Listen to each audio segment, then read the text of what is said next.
Hi guys, how are you all today? Good morning. Let us continue our discussion about the various verses of the Srimad Bhagavad Gita. Yesterday we talked about God's Adhibhuta, Adhideva, and Adhiyagna.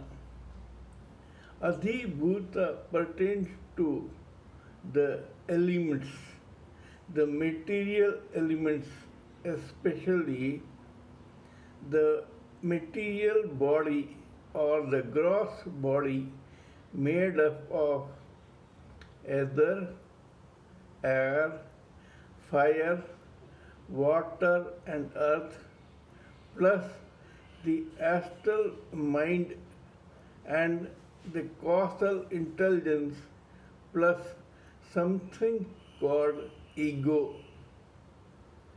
Now, this ego, we have to clarify further that this ego is divided into three categories. The first, that almost 90% of us use, is the false ego.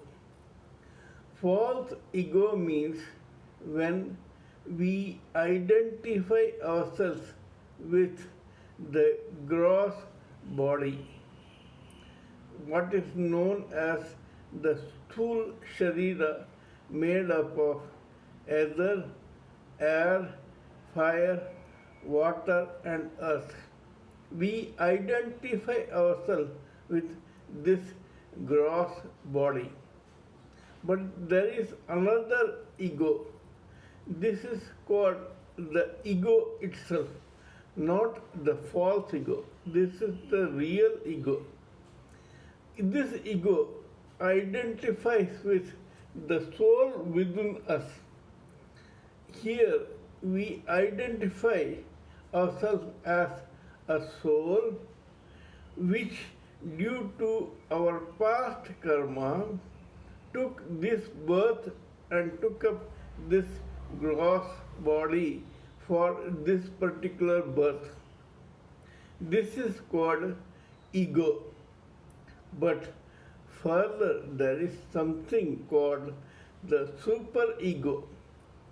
The superego is when you or we neither identify ourselves with the gross body nor with the soul. We identify ourselves as a part and parcel of the super soul, that is God. Here, this is supposed to be a super ego. One should try to come up to this level to seek self-realization. At least we can come up to the level of ego, and from there we can climb up further. Second, Adhibhuta, Adhideva, and Adhiyagna. Adhibhuta, as you know, is the elements. Adhideva pertains to the gods and the soul, and Adhiyagna pertains to the sacrifice and the super soul.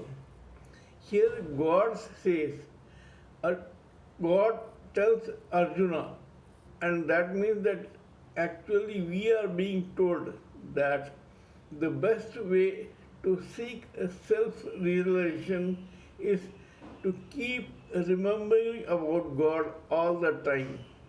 We should fix our gaze between our two eyebrows, go within us, and meditate on the God permanently. That means it's not that we sit in one place and keep meditating. No. We can do our work, but we can keep remembering God.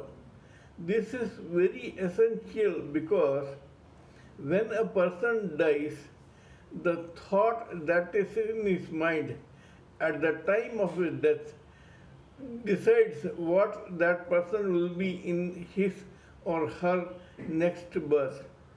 If one keeps thinking about God all the time, at the time of death, he or she will keep remembering God, as a result of which this person will become godlike, divine, go back to Godhead, never come back here in this material world of miseries, and live happily as a self realized soul. According to Lord Krishna, there are four types of people who come to him. The first is the distressed soul who is very sorry that he is alive. He is not able to cope up with the pressures of the world, and so he prays to God for deliverance. The second is the person who wants money or material comfort for himself or herself, and for that he prays to God to get him these material comforts. The third is the one who craves for knowledge, and in that craving he prays to God to give him the real knowledge. This is the third one. The fourth one is where a wise man loves God because he is God, and so he worships him.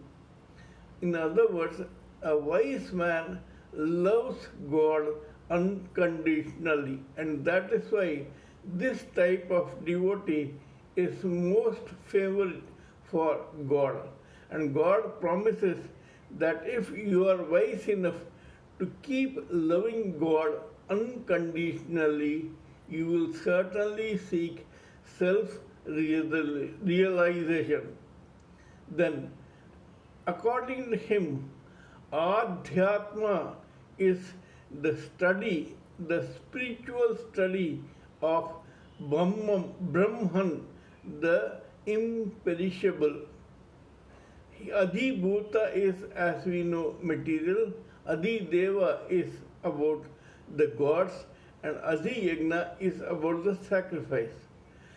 Further, he says that if you keep meditating on Lord, you will certainly reach him, not take another birth, and live happily as a self-realized soul.